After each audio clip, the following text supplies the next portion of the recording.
Hey guys, this is Mike. Welcome back to Fright Flicks. Today, surprise, we're actually going to be talking about Scream Queens, Season 2, Killer Theories. Now, I know I said I wasn't going to do this, but what the hell? The show really doesn't seem to be putting out that many episodes. Instead, they want to spend their time showing us baseball and politics. Two things that nobody really enjoys watching. People only watch it to say that they watched it to all of their friends. Oh shit. And then the other thing is, finished my movie. You can see the trailer elsewhere on the Fright Flicks channel. There should be new information about the movie coming out soon. Anyways, let's get into Scream Queens, Killer Theories. Season 2, Episode 1, Scream Again. Pretty clever title, I mean, whatever. Okay, so this episode was written by the three amigos themselves, Ian, Brad, and Ryan. This episode was directed by Brad. By the way, Brad is supposedly married to Gwyneth Paltrow. Nice. A Halloween party in 1985. And there's this one chick dancing, and it's like, Bangkok. This chick, I went and looked it up, like, she's a singer now, maybe that's how you guys know her, and I mean, you know. Ryan loves to put singers in his shows, I'm sure that's why she's in there, but I looked it up. She was the young girl at the beginning of Jumanji. Watches the little boy get sucked into the board game. Jumanji chick's dancing, this blonde chick comes running up, she's like, oh my god, my husband's dying, and the chick's like, I don't give a shit, and she's like, do something about it, she's like, okay. So they go and they get Dr. Mike. Nice. Dr. Mike is Jerry O'Connell. Yeah, I love Stand By Me. She was in Scream 2, Piranha. Love Jerry O'Connell, so that's really cool. So Jerry O'Connell turns around and he's wearing this green fucking, like, horned booger mask. He takes it off and he's like, what can I do for you? She's like, help my husband. He's like, okay. So he goes and he checks out the husband. Yeah, your husband needs a surgery, but I'm not going to do it right now because it's Halloween and fuck him. The girl's like, you better do it, I'm going to sue you. And he's like, okay, fine, I'll do it. Gotcha, bitch. You don't do shit. Dump that motherfucker in a swamp. Right before he looks at his wife and he's like, how's our son doing? Son? We'll see about that. She's like, oh, he's good. And then we find out the guy's name is Bill. They tell the lady, he's like, yeah, don't worry, he'll be fine. Just, go sit in the waiting room and rub your belly and be all creepy. We'll come get you once his surgery is done. And boom, they go outside, and it's a really cool location. It's right next to the swamp, and the swamp, like, glows green, and they're fucking, like, bubbly shit and moss and all. And so they wheel his ass out there. And the Jumanji chick, she's like, I used to live here when I was a little girl. And they say that there's this green meanie that hides in the swamp. Jerry O'Connell's like, fuck all that bullshit, bloonk, and dumps the guy in, and she's like, but your costume's noticeable. So he takes off the green meanie thing, he's like, oh, this'll take care of it, no problem. Throws his cape onto the guy, and then takes off his mask, throws the mask on the guy too. Everything sinks into the swamp in like 2 seconds, so why do you fucking bother to do that? But anyway, boom. Scream Queens. Okay, so then we go into Act 1. This is something I'm going to try this time. Break stuff down into acts because we've gone over cinematic techniques and I'll go into some of those kind of things, and we've talked about killer theories and how to point those kind of things out. What I want to kind of do on this one, and let's see if I keep to it, is going over acts and how scripts are broken up into acts. This is a 5-act structure. Most TV shows kind of are. You can research that further. 5-act structure versus 3-act structure, which is what's used in movies. Tag, teaser, acts in between. So anyway, let's get into it. Act 1, we get introduced to John Stamos, who plays Brock Holt, but I like to refer to him as Uncle Jesse because, yes, I'm a kid of the 90s. I know him from Full House. So we get introduced to him and Twilight, whatever the fuck his name actually is. I truthfully don't know it, but I mean, he's cool. I'm not saying anything against him, whatever, he's pretty funny. I just actually don't even... Taylor Lautner, there we go. So Uncle Jesse and Twilight come walking in slow motion and shit. They walk in and they see this chick, Harry Mary.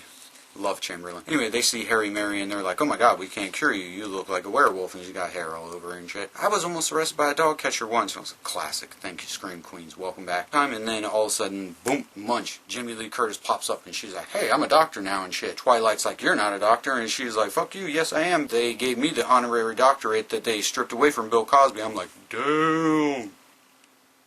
Oh, damn. And so she's like, yeah, I'm a doctor, and I wanted to make this place with all these incurable people, blah, blah, blah. Boom. Cut to a recap where we see her. She did her new feminism thing. She's doing a TED Talk. She's like, I don't want to do new feminism anymore. It's boring. So I want to create an institute where we cure uncurable things because last season wasn't very popular, and if Fox knows anything, it's that TV shows that take place in hospitals are really... I mean, I totally, as a character, chose to set my new season, my new job in a hospital. Then somebody asked her in the crowd, they're like, what happened to the Chanels? and that person in the crowd was every single fan of the show. So Munsch is like, oh, okay, I'll tell you. They were the subject of a Netflix documentary a la How to Make a Murder, How to Make a Murder. Then Denise Hemphill is in the documentary. Yeah, Denise, she's back. And she's like, my friend Shondell got stabbed in the face, and then I figured out who the killer is. I'm like, oh, that's interesting. What is that supposed to mean? Cuts to Hester getting, like, video surveillance footage, getting interviewed by Denise, who's now working at Quantico. Hester is like, yeah, I was the killer, but you can't do anything because that's double jeopardy. Denise is like, that's single jeopardy. And she's like, no, that's double jeopardy. She's like, that's single jeopardy. And she's like, no, that's double jeopardy. She's like, bitch, that's single jeopardy. And she's like, no, that's... So anyway, then Munsch goes, in the meantime, Munsch goes and gets Zayday, and Zayday is working at some crappy restaurant or something like that, and Zayday is like, oh, I totally, in the last few years, just ran through, and now I'm a doctor, basically, or she's a nurse, she's going to be a doctor, whatever, blah, blah, blah, blah, blah. And she's like, after all the lives that I saw lost, I wanted to save lives, and Munsch is like, oh, that works out perfectly, because I want to be sketchy right now, and she gets Zayday to work with her. Boom. That's the end of the first act. Okay, so what did we learn in the first act? The teaser, of course, set everything up for what this series is going to be. Act 1 introduced us to most of our important main cast. Boom. One after the other. Introduced us to our important main cast and set up the hospital. Set up what everybody's basically been up to other than the Chanels. And so now at the end of Act 1, the world is set. The world is complete. Now in Act 2, we're going to see that world in action. Act 2, Zayday meets Uncle Jesse and Twilight. Then we learn about Brock's hand. Brock had his hand cut off. I don't think we didn't learn right now that it was like a serial killer's hand. Oops, spoiler alert for the next episode or the other. But he's like, yeah, I got my hand cut off in a Super Bowl accident. She's like, you were in the Super Bowl? He's like, well, it was a Super Bowl party. And so he's at a party, and somebody's like switching on lights, and the power goes off, yada, yada, yada. He sticks his hand into a garbage disposal, and then it gets turned back on, and just blood and shit, and he's like, and it was nice and bloody, and it was cool, and I was like, yeah, bring on the pain. Then as they're leaving the office, Zayday touches Twilight, and Twilight's like, she's like, oh my god, you're cold as ice, and he was like, yeah, it's just like my heart, or something, and it's setting up for something that we learn in a later episode, but I'm not going to get into that right now. Whatever, we all saw it. He thinks he's dead, but he's not really. Then they, all three, go in, look at Harry Mary, and boom, enter Chamberlain. Chamberlain is the greatest fucking character in the world, isn't he? I can't wait to see more of him. So Chamberlain comes in and he's got razors and lollipops and shit, and he's like, take two, call me in the morning, Harry Mary. And I'm like, yeah, bring it on. Plus, you know, it kind of sets him up to be the killer. A little bit obvious, I think, but whatever. We'll see. Take two, call me in the morning. She's like, oh my god, I'm so offended. And they're like, no, don't be offended. We promise we're going to cure you. Give us 1 week. She's like, okay, that sounds good. I can't eat this because it'll stick in my beard and shit like that. Chamberlain's like, yeah, no problem, Harry Mary. I'll see you later. So anyway, and then Zayday walks straight into Munsch's office, and she's like, Dean Munsch, we have nothing but guys working here. You wrote the book on new feminism. We need some girls here. Who are you going to call? Dean Munsch is like, I've got just the person. And all of us are like, bring it on. Commercial break, end of Act 2. Okay, what did we learn in Act 2? Like I said, Act 2 is where everything that was set up in Act 1, we see it functioning. Now we got to step it up because we need our Chanels back. So now we head into Act 3. Okay, boom. So that takes us into Act 3 where finally we meet the Chanels again. Nice. It's basically just like the beginning of the very first episode. Chanel sits up in bed. The other two Chanels are sitting at the end of her bed. Things aren't going too well for the Chanels, as it turns out. Got released because Hester admitted to, doing the crimes or whatever, but America hates them and their parents disown them and it's all sad and da-da-da. And yeah, I like that a lot. America hated us and we were too mean and they rejected us.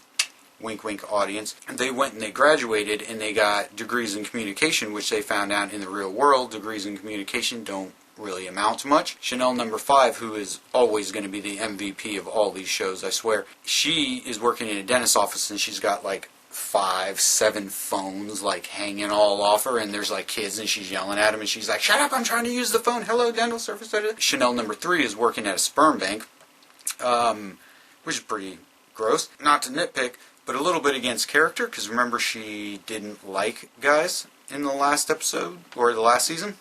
I don't know. Chanel is working at a blood bank, which is awesome and totally makes sense. She found out that she really loves blood. And just so you guys know, if you watch the killer theories that I did for Scream, all I did was talk about how much I love Brooke, and sorry, but I'm going to do that this season with Chanel. I absolutely love Chanel. I love Emma Roberts. I've seen pretty much everything she's ever done, other than her stuff when she was like a little kid, whatever, fuck all that stuff. I'm sorry, Emma, but nobody gives a shit about Aquamarine and like Nancy Drew and stuff. Not for me. She's just my kind of crazy. That's my girl right there. So she's working at a blood bank. Turns out that she loves it. Other than that, they're poor. They're kind of sad. Nobody will give them their HBO Go password. And then Munsch shows up, and Munsch is like, I want you to come work for me. And they're like, okay, I guess we're not doing shit else, so we'll come be doctors, they think, at your hospital. So then we cut to Zayday's downstairs. She's doing laundry, I guess, inside the hospital, whatever. The Chanels come walking up, and Zayday's all like, oh my god. And then she goes and hugs them, and she's like, oh my god, I'm so glad to see you guys again. And they're like, really? And she's like, yeah, of course, because now I can kill you. And the Chanels are like, yeah, that makes sense, okay. And so they're all friends, and they all go to see Dean Munsch. So that's the end of Act 3. What did we learn in Act 3? We got reintroduced to our Chanels, because if we reintroduced everybody way too in the first act, it just muddies things up, and, you know, it gives us some anticipation. We're all watching for the Chanels, so put it off. So Act 3 was all about reintroducing us to the Chanels and their world. So now that that's established and they're part of the first two acts set up, the new characters in the new environment, now we go into Act 4. Act 4, we go right into a locker room. So they're getting shown where their scrubs are going to be, and all of a sudden the shower curtain opens and Brock's there. And, you know, I'm not whatever or whatever, but if Brock wanted to, I would let him fuck. We're going to cut that part out, right? Okay, just making sure. Brock's in the shower, it opens up, and all of this 80s music says, she's got to look. And number 3 is like, then like automatically Chanel just like strips almost like totally naked, and I'm just like sitting there just like number 3, like, Dean Munsch sends the ball down, and she's like, okay, you guys are going to start ghosting people, and there's this whole series of jokes about what ghosting actually is, like leaving a party, and number 5, of course, has the best joke. Oh, you're texting somebody, they see what you look like, and then they don't want to talk to you anymore, yada, yada, yada. Dean Munsch is like, no, ghosting means you just stand behind people and don't say anything, so they all go to see Harry Mary. And again, number 5, just killing it. Finally speaks up to Harry Mary. She's like, I know we're supposed to be ghosting and not supposed to be saying anything, but I'm going to say one thing and then I'll go back to ghosting. How bad is your shower drain? Chanel's like, oh my god, I wanted to know that too. And she's like, yeah, please tell us. And she's like, because sometimes when I want to make myself throw up, I picture a shower drain, and it's really gross, and it makes me gag, so I can only imagine yours is pretty nasty. Can you tell me what it looks like? And the girl's like, no, hold on. And then pictures this nasty drain, and she's like, okay, great, that should work. Oh, we figured out how to fix you. Basically, we're going to give you a lobotomy. That doesn't go over too well. And so the Chanels all leave. They run into Kirstie Alley. Kirstie Alley is somebody who I know from the Look Who's Talking series. I don't know, I haven't watched many Kirstie Alley things. She was big in like the 80s, maybe the early 90s, whatever. Didn't age well. Hello, Chanels. It's very nice to meet you, and I can't wait to kill you. Munsch calls them into her office, and they're all like, oh, you're going to congratulate us. And she's like, no, actually, you're in trouble. And they're like, oh, are you going to take away our salaries? And she's like, no, you don't get salaries. You work here for free. And the Chanels all scream, camera cuts, and Emma Roberts is like, wait, why did we scream so intensely about not getting salaries? And Brad's like, oh, no, don't worry about it. We just need it for promos so it can be like coming this fall on Fox. It's going to be a scream. Just go ahead and do it. She's like, okay, sounds good. So that's the end of that act. All the Chanels now integrated into the system. So we move into Act 5, and it seems like there's too many acts here. I think I screwed up somewhere, but whatever, we'll go over that later. The Chanels are mad and alone at their house, realizing they're not getting their salaries. Number 3's on an app and changing her face, and it's little stuff like that. I just love it. So Chanel comes over, and she's like, okay, we need to figure out how to fix this Harry Mary problem before Zayday can, so we can get back in the good graces of everybody and be the heroes. So they all try and figure out how to do it. That takes about 2 seconds. Chanel's like, fuck you guys, I'm going to go hang out with Uncle Jesse. So she goes, her and Uncle Jesse are sitting around. He's like, I can't figure out why Harry Mary's this way. And she's like, I know, I can't figure it out either. But did you see what she eats? She eats like tuna fish and milk all the time. He's like, oh my god, I've got it. So they go running in, and Zayday is about to lobotomize Harry Mary and Brock. Chanel bust in, and they're like, stop, it's a testosterone problem. And if we just give her this one thing, it'll create the same problem that men have that makes them lose their hair. Chanel's like, oh my god, I'm so cool, and she is. And she's like, so are you trying to say that my idea was better than Zayday's? And Brock's like, yeah, of course your idea was better than Zayday's. She's like, fuck you, Zayday, and then runs out the door after Brock. And then, like where she yelled after White Mammy, whatever, oh, come on, Miss Bean. In Season 1, Chanel goes running out, and the other 2 Chanels are sitting there, and Chanel number 3 has these, like, glove earmuffs. Classic. So she goes running out, and she's like, shit ass! Little things like that. make me love this show. So that's the end of Act 5. Chanel working her way up through the ranks of everything. So Act 6. Harry Mary gets cured, and now she's totally bald. And she's like, no, you just look like a really big baby. So they're like, okay, we're going to give you a makeover. And this is probably my favorite part of the episode. This is what I love about Scream Queens. Like, it's filled with horrible people that are just so funny and so endlessly charming that you just can't help it. Plus, it's got like this poppy, catchy-ass music that I would never listen to unless I wasn't watching this show. I'm totally lying, by the way. I love 80s music. We're going to cut that part out too, right? Okay, cool. They're giving her the makeover, and that I need a gif of where the three of them are dancing in front of Harry Mary, like, classic. Harry Mary's fine. She looks kind of like a drag queen or something, but she's like, oh, thank you, Chanel's, for doing this for me. And if you look in the back, there's like medical charts and stuff with really like crude directions on how to give the makeover. Like it's a x-ray of a skull, and it's like put a wig on her. Funny shit like that. Munsch thanks him. She's like, oh, I could never have done this without you. And Chanel turns to Zayday and just like gets raw on Zayday, and she's like, if we learned anything, I think it's that being a doctor is not as hard as you make it out to be, Zayday. Kiss my ass and we're out this bitch. They go straight from where they were talking to them straight to the elevators, and elevators open, and it's Kirstie Alley and Munsch. How did Munsch get there? I don't know, maybe I'm looking too much into it. That's me, I look too much into stuff, but maybe Munsch has a twin?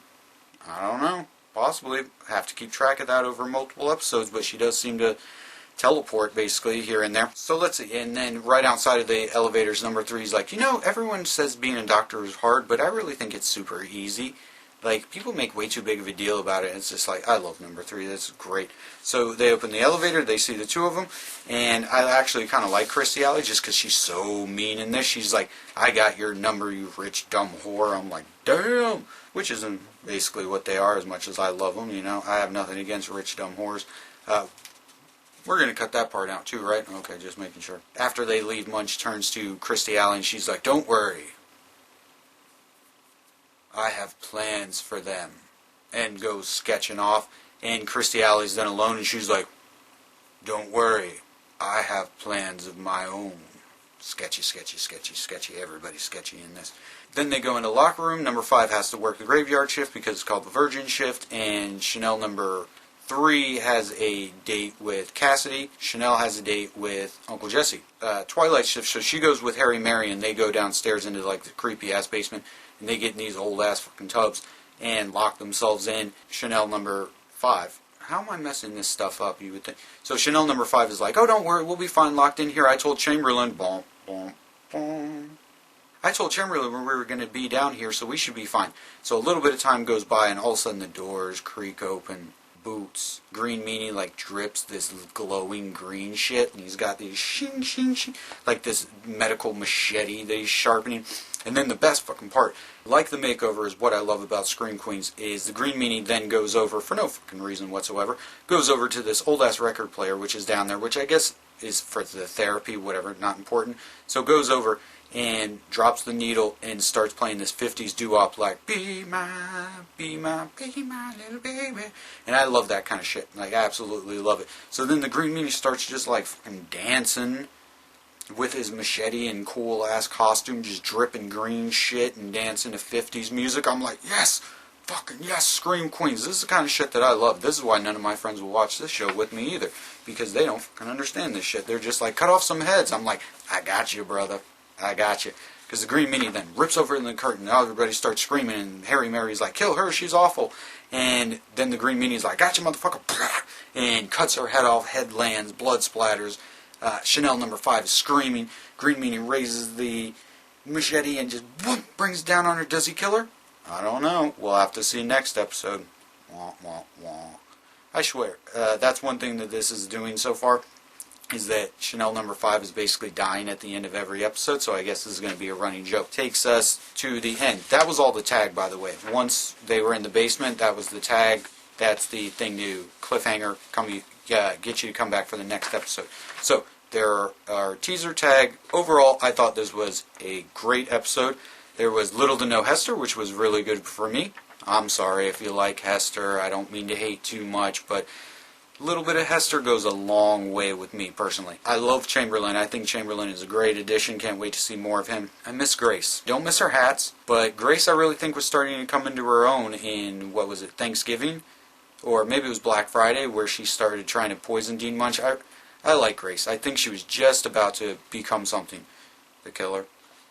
But anyway. This is the Scream Queens that I love and I didn't even know that I missed. Like, I wasn't sure that I was going to even want to watch Season 2 after how Season 1 fucked me so bad. And you can watch our killer theories on last season just to see how wrong I was. But I had good theories. And isn't that the point? Yeah, I really like this. I really missed it. Didn't realize I missed it so much. But does this feeling hold out over episodes 2, 3, and 4 thus far?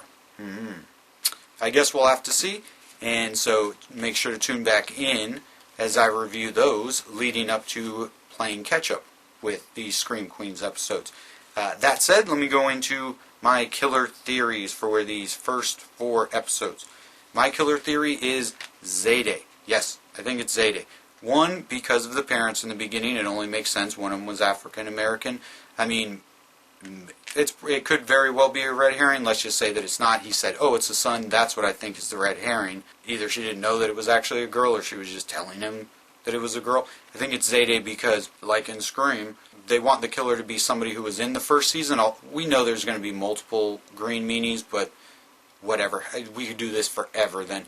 They wanted the green meanie to be somebody who was in the first season. They don't want to really have to lose anybody. So Zayday, like, I'm not going to spoil it, but like who ended up being the killer in Scream, who's the most expendable of the returning characters. Sorry, Bill goes to Zayday. The other thing is she's like really the only nice character on this show. Like, the only person who's a good person. So, gotta kind of get rid of her and twist her around. That basically does it for me, and I will see you guys soon with more killer theories and more videos of all different kinds now that I'm done with the movie here on Fright Flicks. Later on, guys.